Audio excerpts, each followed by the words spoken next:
This is Truthful Manipulation, where truth is the truth and reality is made real and clear to understand.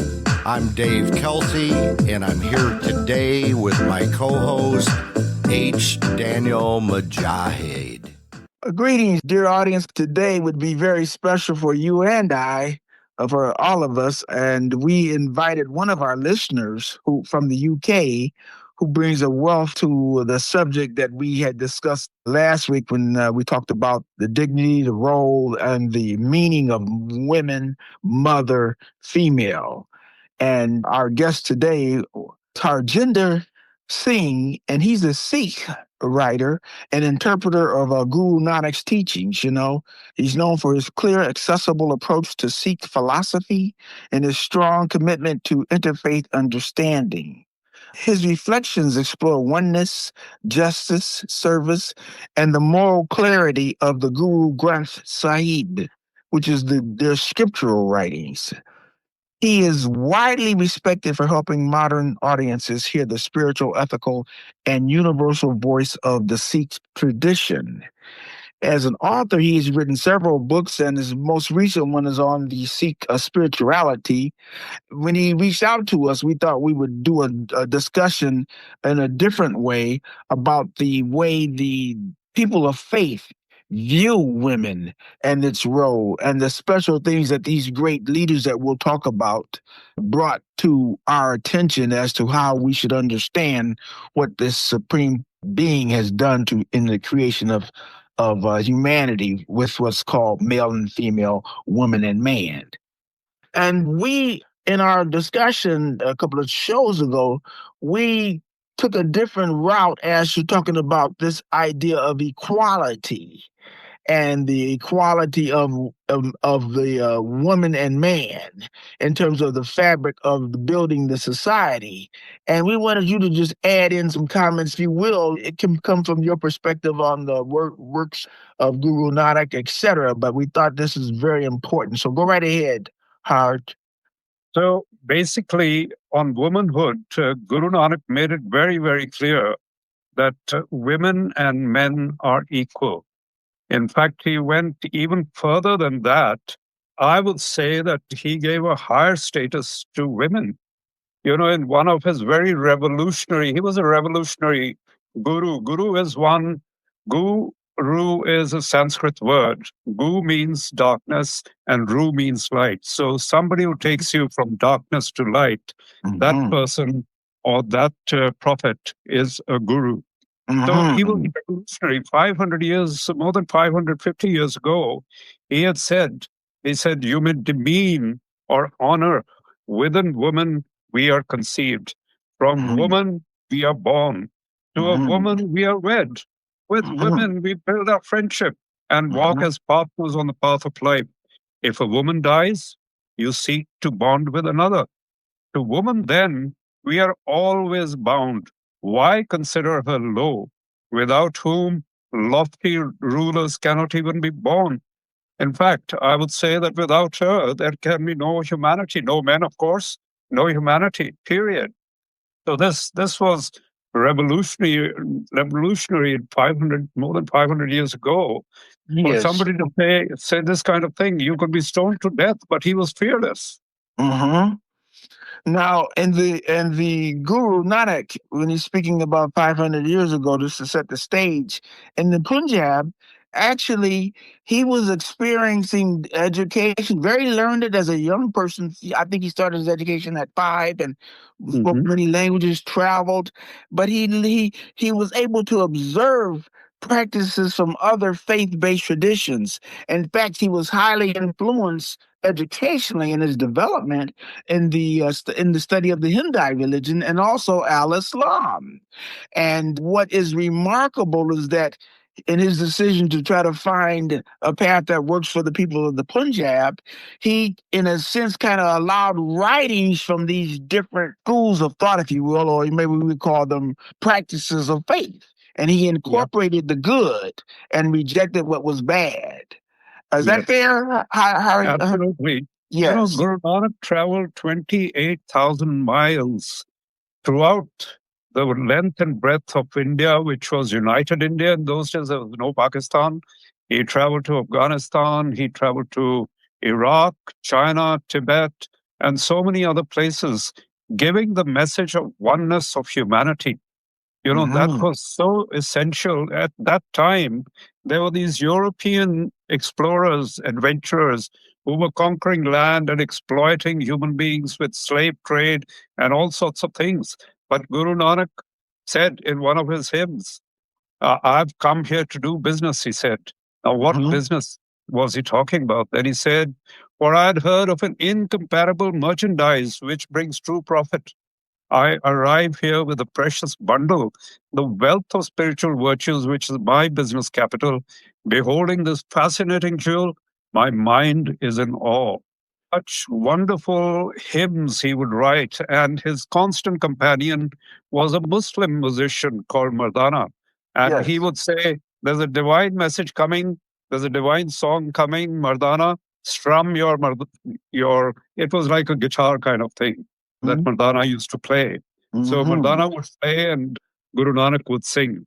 Now, before we get into that, because I do want to bring in the role of music in our different faith-based ways, but I want to just throw a little note to the listeners that you will find, when truly understood in terms of the language of the scriptures before interpretations, because the interpretive tradition perhaps has caused some confusion. But in these original writings, you will find a common theme running through this whole evolution, this whole history of human beings moving forward from the beginning to now. And you will find that there is a connectedness. And in that sense, the Sikh way of life or religion is also what you call monotheistic, which is the concept that Abraham introduced to the world. So similarly, this group we call Sikh, this is a monotheist. The belief is in the one God. Is that okay there? Right. Yes. Absolutely, the oneness of humanity. There's the Hindu symbol, which has been there for thousands of years, called Om. Yes. That Om, in front of that Om, Guru Nanak put a one, so that there would be no doubt that there is only one God, one energy that we call God, that is there forever, was there before time itself, and is there even now. And Ik Omkar, we believe that sound of Om was what created this universe.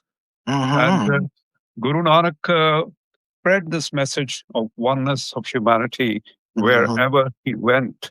He said, there is no Hindu, there is no Muslim, there is only human beings.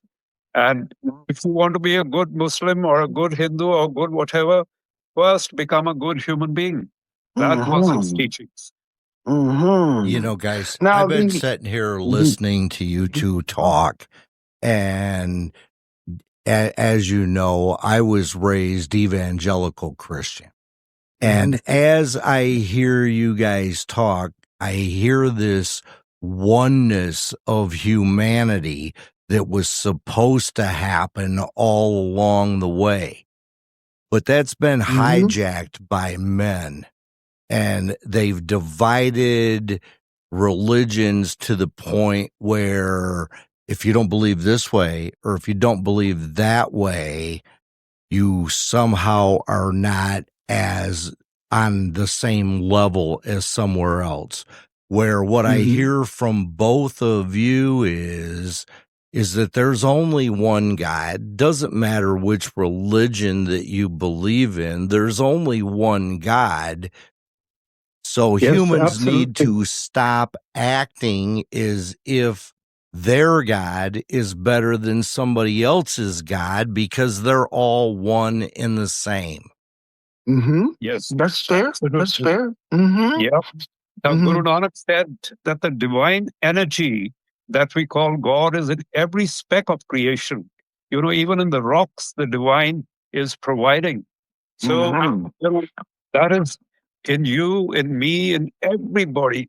That divine spark is there. So in You see, the Guru Granth Sahib, which is the scriptures, is a oneness scripture.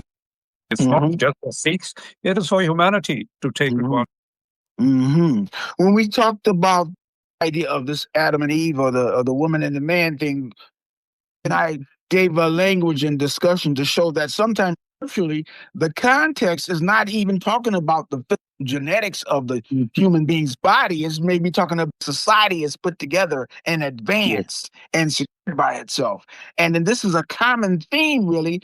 Sometimes in the language of English, those interpretations give an interpretation that doesn't seem to align and needs to be understood. But you get an idea that is introduced and the theologian treats it as a statement. For example, I think Guru Nanak once said, why do we call her, meaning the woman, the female, why do we call her inferior? Can you speak to that, Harry? Yeah, well, basically, I think I just mentioned that when he said that why do we speak ill of women? With women, we build up friendship and walk as partners on the path of life. If a woman dies, you speak bound with another. To woman, then we are always bound. Why consider her low?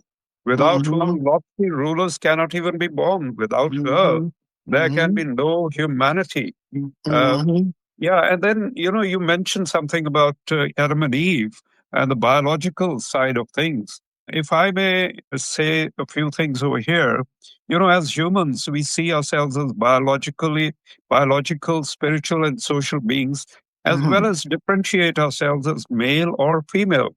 Now, biologically, we know that when life begins in the womb, all humans develop initially as females through the primary influence of the X chromosome from mother, until some weeks later, when if a Y chromosome is inherited from the father, it activates adaptation in the embryo that are physiologically male. This invites us to sense female foundation to our beings as humans, as does birth itself happens only through a woman.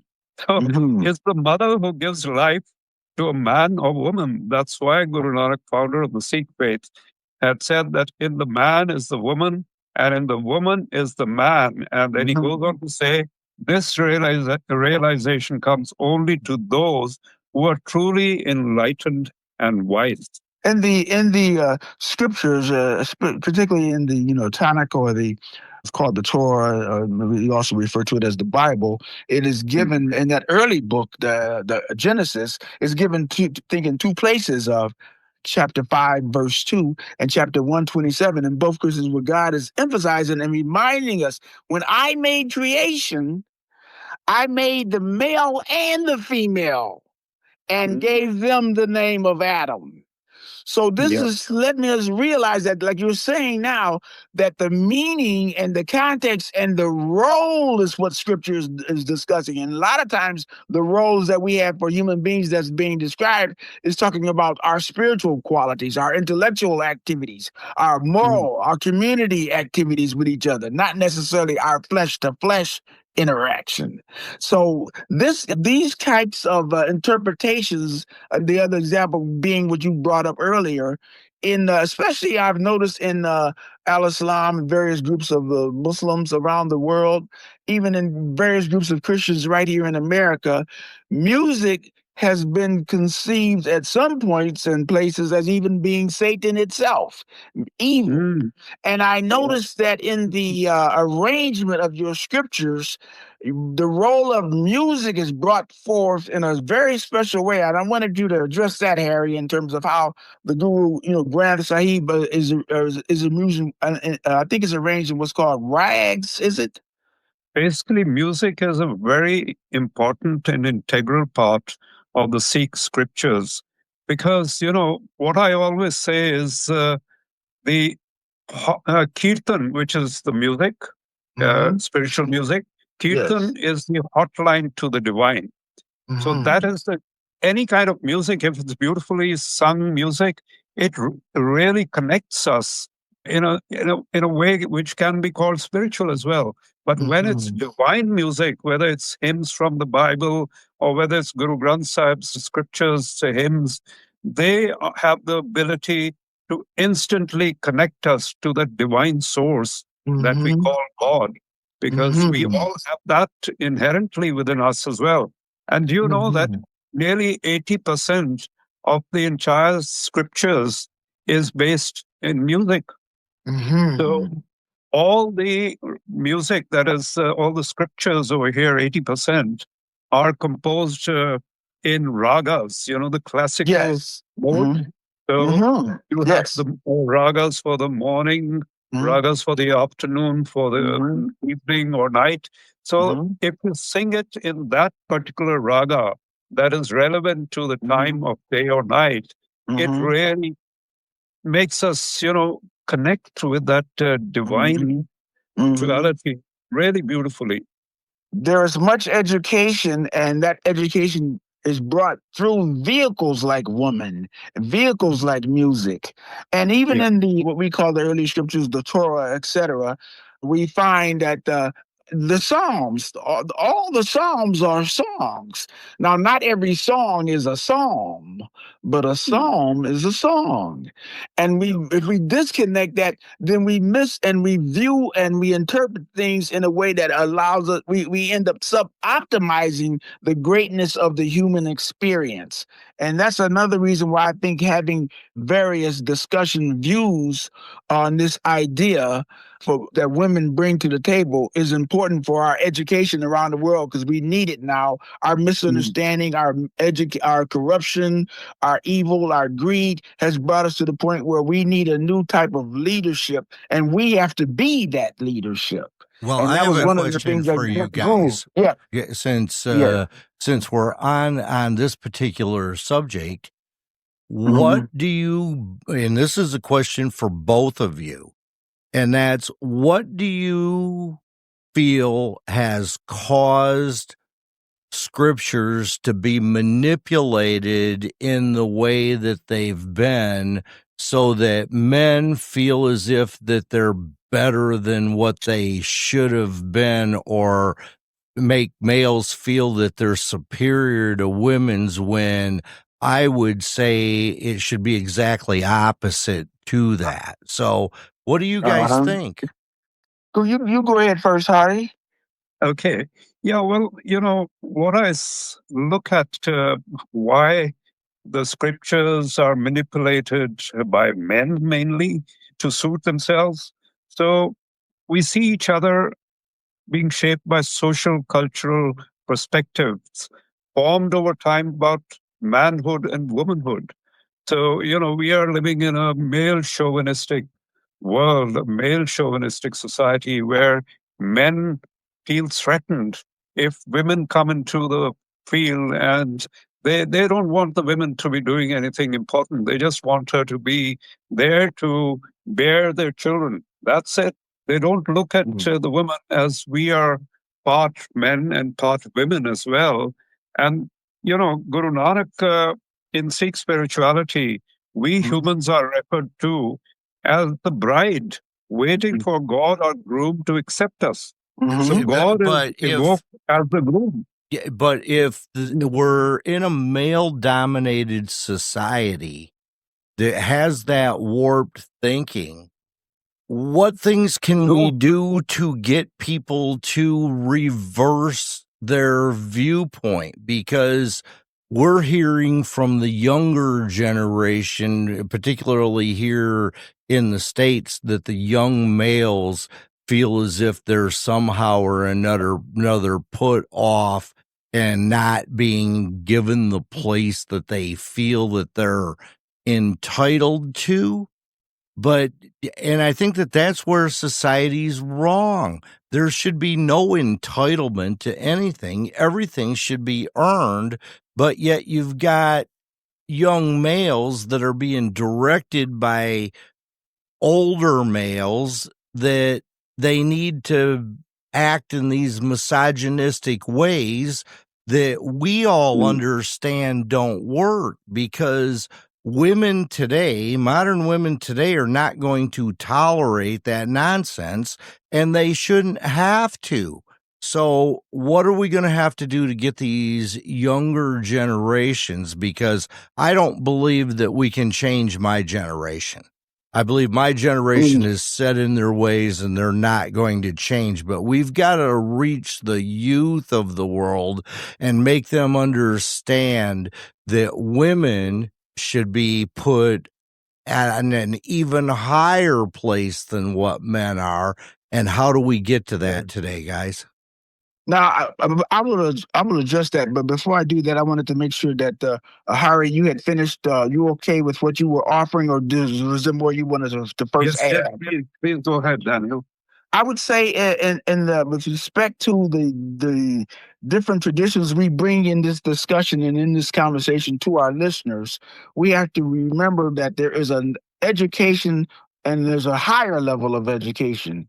In Al-Islam, we speak of one soul, but we say that soul is male and female. See that? And in Christianity, we speak of one image. Now, in our interpretive language, we thought of that image at some point in time in history. We saw that image as being a white male. But the image that God had in mind was the image that he had for the humanity, which is the human being, which is the male and the female. That's the one image. And in Sikhism, we speak of the one light. And when we speak of the one light, we mean that whatever we have experienced as human beings in our evolution, our rights, our wrongs, our evils, our learning, it gives us an opportunity, thanks be to the higher source, it gives us an opportunity to improve, to demonstrate, and to become excellent. That's why we say we are being. We want to be you. We want to be the different colors that mankind can be, but we want to demonstrate that with excellence. Anything on that, Harry? Beautifully put, Daniel. Yes, absolutely. I personally think that more and more youngsters want to know about spirituality, not the rituals in religions. Because what I say is religion divides quite often, whereas spirituality, which is common to all religions, I would think, actually brings people together. So that's the message we have to give to our youngsters, our youth, about spirituality and how we can, because they are looking for people who can connect with them on their level. That's so important. So on that purpose, on that line, I'm actually making some animations, 3D animations. Okay. And one beautiful animation which I've created with the help of the divine is on Guru Nanak's Japji Sahib epilogue, which is the morning prayer, in which he says, air is the Guru, water is the father, and the great earth is our mother. And then, he gives such importance to nature that he gives them the title of mother, father, and guru. And what are we doing? We are destroying civilization. We're destroying the planet. We want to set up a civilization somewhere in Mars or somewhere else. But we have to look after our planet Earth first, which is what we are destroying. All the planet warming that is happening because we are going against the law of nature, the law of the divine. So, in our life, in our country, if we violate the laws of our country, we are punished. It might take 10 years, 50 years, or whatever, but law catches up. Similarly, with us, if we are going on a bad trajectory, then we too punished by the laws of nature, the law of the divine. That is so important. It might not happen now. It might happen 20, 30, 40, 50 years later. But it does catch up with these kind of perpetrators that you've seen over there on TV every single day. We have the news about how women have been exploited by this rapist or person who exploited, I forget the name. You're talking about Epstein? You're talking about Jeffrey Epstein. It's funny that you come back to that, because we're in a situation over here in the U.S. where we have no good leadership examples to follow today. And that's what the youth are missing.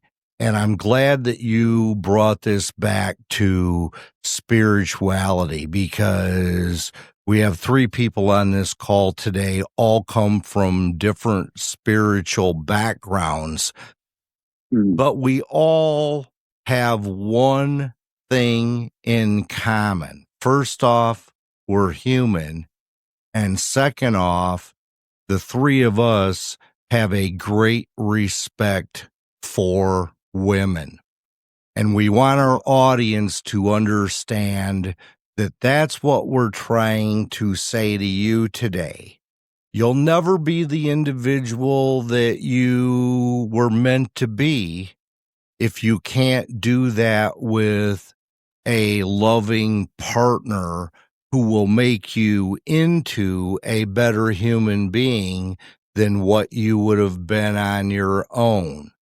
So think about that as we move along.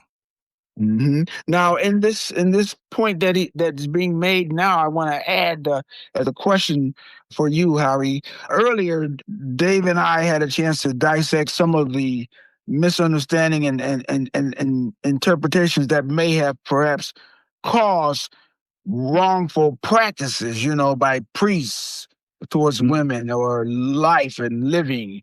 All these great models that we have, Moses, his law was there to protect, correct, identify, honor women. Jesus, his recognition of this Good Samaritan, his examples is there to elevate the way we are to understand and see mother and woman. Of course, Muhammad, peace be upon him, probably the foremost writer of the activities and practices by which women receive liberation in life and dignity as beings. And then the great Guru Sahib, he also addressed it in the most clever way in the environment that existed in his time.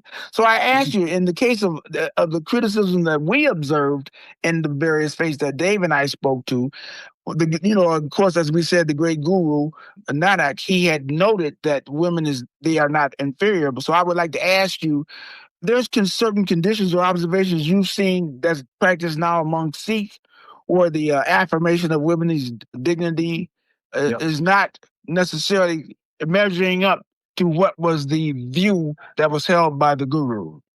Yes. So, when Guru Gobind Singh, the 10th Guru, when he baptized Sikhs, which was called the Amrit ceremony, within that he gave the surname of Kaur to women. Yes. Means princess. Yes. And for the men, he gave the surname of Kaur. So, Sikh women sing the hymns from our scriptures in many Sikh temples, but there are many Sikh temples called Gurdwaras where women are not allowed to sing as well. But that is the male chauvinistic attitude has come into some of those places. And even female feticide was being practiced in Punjab because the men always thought that it is the man who will take my name forward and the woman is inferior. So even though Guru Nanak had said completely opposite, there are men even now who think differently, but that is not because of the religion. It is because of their cultural, social practices and the outdated thinking that they have adopted over. Well, I think we're back to the same thing, aren't we? Because they get away from spirituality and they move on to rituals and things that have been passed down over the years, instead of going back to the spirituality, which will bring us all into one state of mind where we'll understand that all human beings are created equal, whether they be female, male, it makes no difference. But the best of both of us is when you put those together, because when you put those together, it creates life. And without the two of them, you don't have life. So without life, you have no humanity. And I agree with everything you said as far as taking care of the planet. We're doing a terrible job of looking after what I refer to as Mother Nature today. And like you said, it may not happen in the next 2 or 3 years, but there's going to be a price to be paid for not respecting the supernatural, for not respecting the oneness of spirit, for not respecting the oneness of spirituality. There will be a price to be paid for that. Let's just hope that it's not the ultimate price and that we lose all of our humanity over a few evil men that are trying to get their own way. Yeah, I totally agree with what you're saying. Absolutely right. And, this is the thing that Guru Nanak said, that the thought, words, and deeds are being recorded by Dharamraj. Dharamraj was a Sanskrit term because he spoke in the language that people could understand. That all of these, are we thinking bad thoughts about others? Are we speaking evil things for other people, backbiting and gossip and all that? And ultimately, what are our day-to-day actions? He said all of these three things determine our destiny, and they are being recorded in the divine Dharmaraj. So in my animation, I changed that a little bit to explain it a bit further. What I say is that Dharmaraj is our conscience, and everything is being recorded in that black box called the conscience. And then it gets instantly uploaded into God's iCloud, which has unlimited terabytes.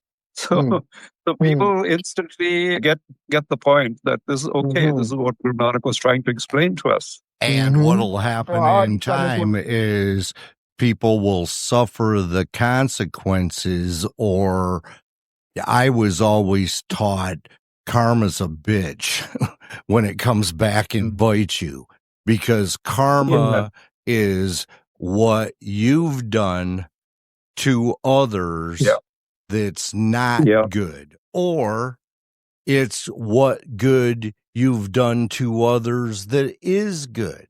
So do you want good karma or do you want bad karma? And I would say to the audience, it's better to strive to be a good person and have good karma than it is to be a terrible person and suffer the consequences of bad karma. May not be today, but those consequences will come, won't they? They always do. Absolutely. I would go even further on your point and say that we were in an era where we used to say may not be today. But I think what you're talking about now, Dave, I think it can be today, because everything is lining up. If we look at the world affairs and the commonality we have in the issues of economics and global warming and health and crime, etc., we find that there's a different type of justice now. Ignorance is not necessarily able to be tolerated. So there's something in the conscious and the psyche of us as human beings that is causing us to have to resolve these conflicts in a positive way. And as you were saying, Dave, may be important to just put that emphasis and that support with the youth if there are still beings who refuse to change and just will be the way they are. Harry? Absolutely, Daniel. The other thing is that we human beings have got so much ego. Why? We are living on a tilted planet, which is speeding at speed of maybe over 2,000 kilometers per hour.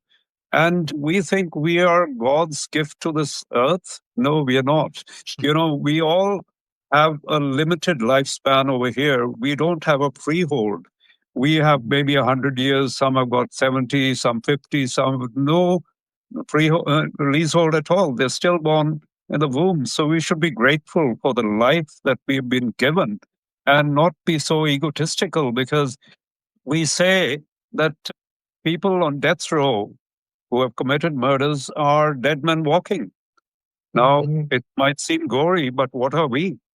We are also dead men and women walking. We have a limited time on this planet.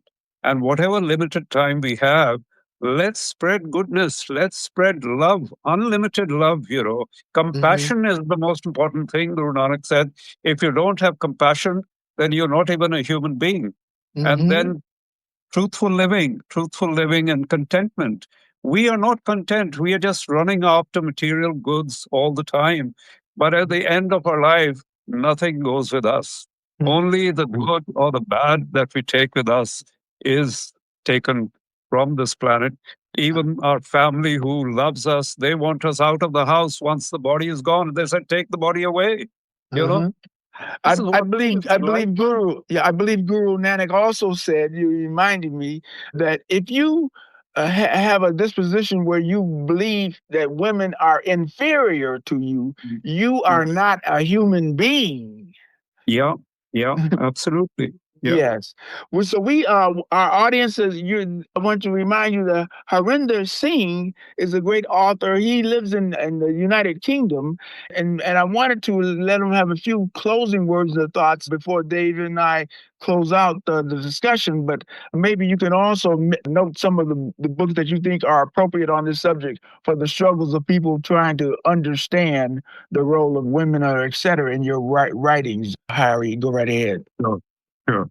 So, first of all, I would like to say that Guru Amar Das was one of our gurus. He said, they are not husband and wife who merely sit together. Rather, they alone are called husband and wife who have one spirit in two bodies. And then in another hymn, Guru Nanak says, let wisdom be your mother, contentment your father, let truth be your brother. These are your best relatives. And you guys are doing a wonderful job. And this is what we need to do. We need to spread the message of oneness of humanity and not get, bogged down with all these rituals and think that, oh, we are important. We are, men. No, we are all one on this planet. Dave? Yeah, Harry, we just want to thank you for coming on the show this week and giving your viewpoint. We felt that it was important, since Daniel and I come from different backgrounds than you, that we brought another aspect to our listening audience. We've taken this Thank you very much. Well, thank you, Harry. We've taken this a lot of different directions over the last little bit, but we feel that it's important that people understand one body, one purpose, one being. That's what we all are. That's what we all are. That's what we need people to understand. We need the youth today to understand we're all one spiritual being. Forget the religions. This has to do with spirituality, because we've seen through the years that men will screw up religions for their own benefit, where you don't need a church and you don't need a religion to live a spiritual life. And today we need people to understand spirituality will rule the day. Thank you very much. Now, I would say that in the Sikh way, there is no class in between the person and the creator. That relationship is sacred, and there's no need for intermediary. Similarly, as in Islam.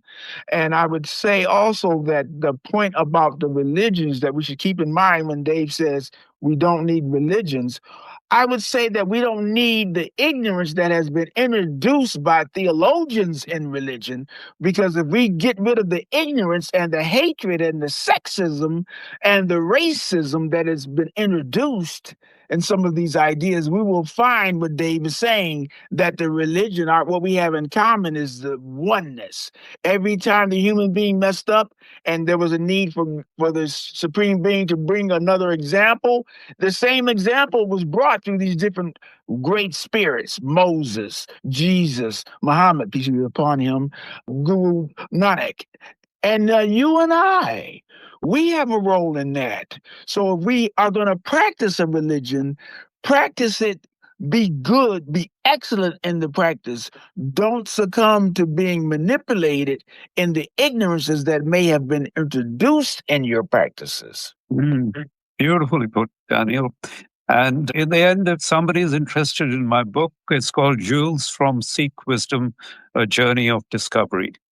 And thank you very much. It's been very enlightening for me to be talking to two beautiful, enlightened people. Thank you so much from the bottom of my heart. Thank you, Harry. It's been a pleasure having you on today's show with us. You bring a different viewpoint, but yet our viewpoints are all pointed in the same direction, that humans are better when we're all acting and treating each other as equals. And that's this week's episode of Truthful Manipulation. If you'd like to comment on this week's show, please get a hold of us at truthfulmanipulation@gmail.com. Don't forget to like, share, and subscribe at truthfulmanipulation.com. Pick up a copy of our book, Truthful Manipulation. You can get that on Amazon worldwide. And we hope that you've enjoyed today's show and that you have a wonderful week. Happy holidays.